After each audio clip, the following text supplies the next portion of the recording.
너희는 제비 뽑아 땅을 나누어 기업으로 삼을 때에 한 구역을 거룩한 땅으로 삼아 여호와께 예물로 드릴지니 그 길이는 25,000척이요 너비는 10,000척이라. 그 구역 안 전부가 거룩하리라.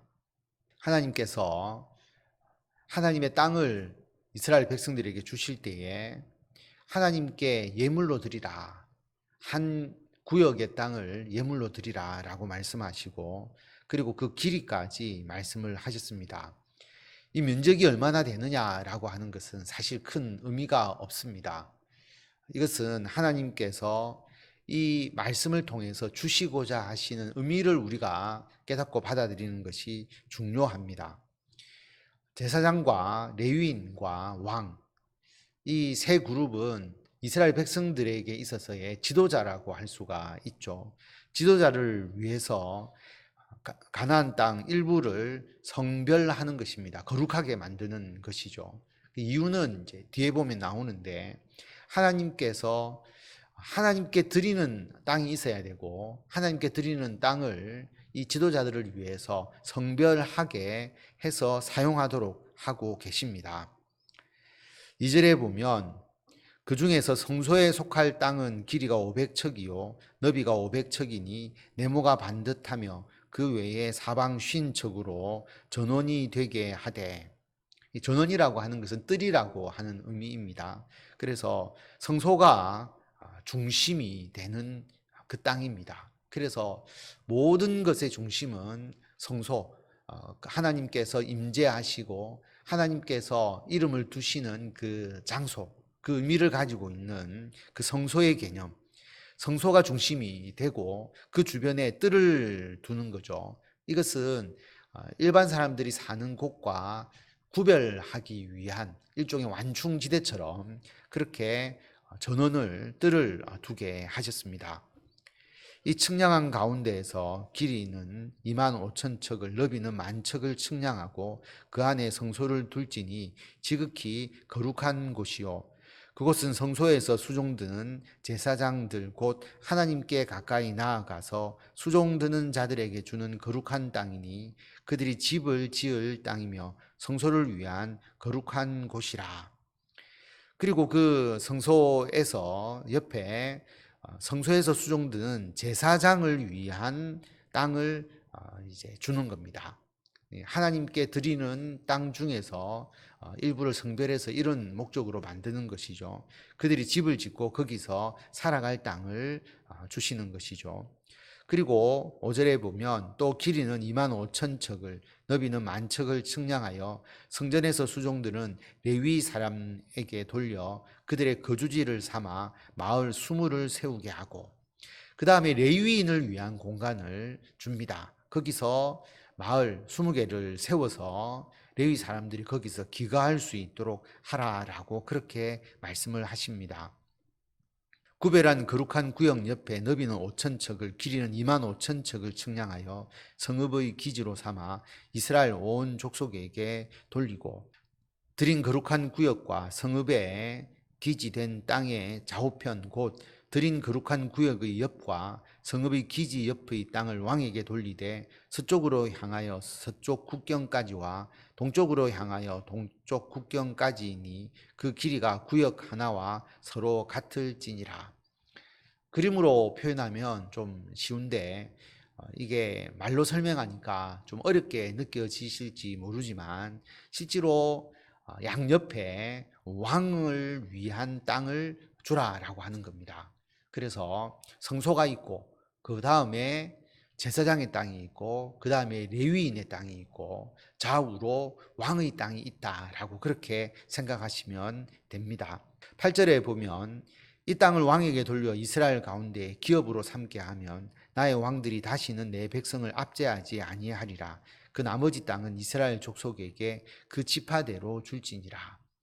모든 땅은 이스라엘 지파들에게 나누어 주는데 왕에게 이 땅을 주는 이유는 뭐냐 하면 왕이 백성들의 토지를 착취하지 않도록 자기들이 가지고 있는 그 땅으로 만족하면서 살아가도록 하는 그런 의미를 가지고 있습니다.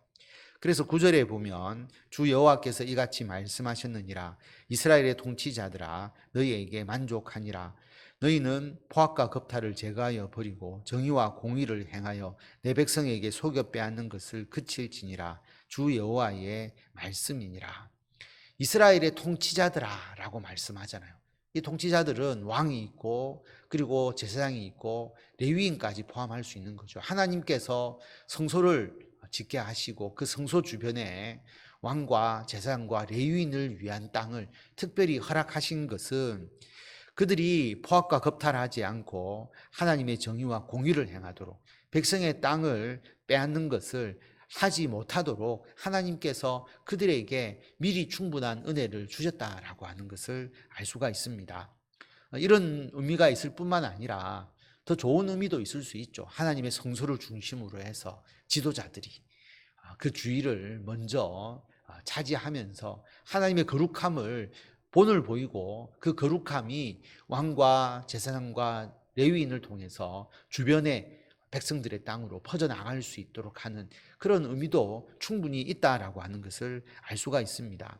그래서 백성의 지도자들은 하나님의 정의와 공의를 세상 가운데 나타내는 중요한 역할을 하게 되는 것이고 그게 성소 주변에서부터 시작하는 것이고 그리고 하나님께서 충분히 그들에게 땅을 주셨기 때문에 그들이 하나님의 이 은혜의 땅에 만족하고 백성들을 괴롭혀서는 안 된다라고 하는 것을 말하고 있습니다. 실제로 이 땅이 이렇게 배분되었느냐 안 되었느냐가 중요한 것이 아니라 이 의미는 하나님의 지도자들은 백성을 착취하지 않고 하나님께서 주신 은혜로 살아야 한다라고 하는 거죠. 왜냐하면 그 백성들이 하나님께 드린 땅 중에서 성별해서 지도자들에게 준 것이거든요. 그래서 하나님의 은혜에 합당한 삶을 살아야 한다라고 하는 것. 그리고 두 번째로 하나님의 거룩함을 지도자를 통해서 성소에서 나타나는 하나님의 거룩함을 백성들에게 확산시키도록 왕과 제사장과 레위인을 성소 주변에 배치하는 그런 모습을 하나님께서 보여주신 것입니다. 10절에 보면 너희는 공정한 저울과 공정한 에바와 공정한 밭을 쓸지니 에바와 밭은 그 용량을 동일하게 하되 호멜의 용량을 따라 밭은 10분의 1 호멜을 담게 하고 에바도 10분의 1 호멜을 담게 할 것이며 세세하게 몇 분의 몇을 우리가 기억하기보다는 하나님께서 정의와 공의를 말씀하시면서 도량형에 대해서 말씀하셨다. 저울과 그리고 에바에 대한 내용 그리고 밭을 이야기하셨다라고 하는 것이 굉장히 중요한 의미를 가지고 있습니다. 여러분 지금은 우리가 저울이 다 보편화되어 있지만 예전에 오래전에는 저울을 속여서 물건을 파는 사람들이 굉장히 많았다라고 하는 거죠. 그람수도 불분명한 것이 굉장히 있었죠. 그런데 하나님께서 이 오래전에 공정한 저울, 공정한 에바, 공정한 밭, 도량형에 대해서 이야기하는 것은 이것이 하나님께서 이야기하는 그 정의의 가장 기초가 되기 때문이다라고 하는 거죠. 우리 일상생활 속에서 이러한 도량형을 올바로 적용하는 것에서부터 하나님의 정의는 시작된다. 결국 작은 것에서부터 기초적인 것에서부터 속이지 않고 하나님께 온전하게 우리가 진실되게 정직하게 살아가는 것. 그래서 우리들의 생활 속에서 정직과 공정한 그 삶이 이루어지도록 하는 것이 필요하다라고 하는 것을 하나님께서 말씀하고 있습니다. 세겔은 20계란이 20세겔과 25세겔과 15세겔로 너희 만회가 되게 하라. 그래서 이 도량형의 중요성을 하나님께서 언급하고 그대로 하도록 하고 있습니다. 이게 공정하면 사실은 사회적으로 모든 정의와 공의가 올바로 퍼져나가게 되는 것을 알 수가 있습니다. 이걸 누가 이끌어가야 되느냐 하면 지도자가 이끌어가야 한다라고 하는 것입니다. 지금도 마찬가지죠. 지도자가 원칙을 정하고 기준을 정하면 그것을 엄격하게 적용해야 하는 것이고 그것을 자기에서부터 적용해 나가야 되는 것이죠. 그런데 정치인들이 여러 가지 제도를 만들고 또 백성들에게 국민들에게 그것을 강요하면서도 정작 자신들은 그것을 지키지 않고 원칙을 무너뜨려 버리는 것을 많이 보게 됩니다. 그래서 나라가 혼란스럽게 되는 것이지 않습니까?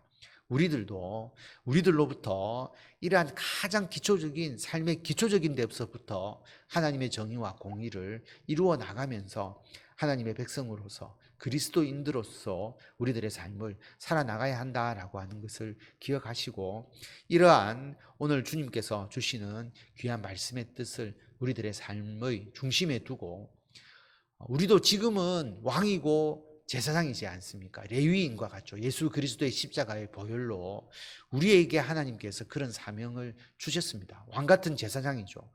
그럼 우리도 성소의 주변에 하나님의 은혜로 살면서 하나님의 거룩함, 하나님의 정의와 공의를 성소 밖으로 전파하는 그 사명을 우리가 가지고 있다라고 하는 것입니다. 그래서 오늘 우리에게 주신 이 뜻을 가지고 하나님의 거룩함, 정의와 공의를 우리들의 일상적인 삶 속에서 가장 기초적인 데서부터 시작하고, 그것을 통해서 하나님의 영광을 나타내는 귀한 성도 여러분들이 다 되시기를 바랍니다.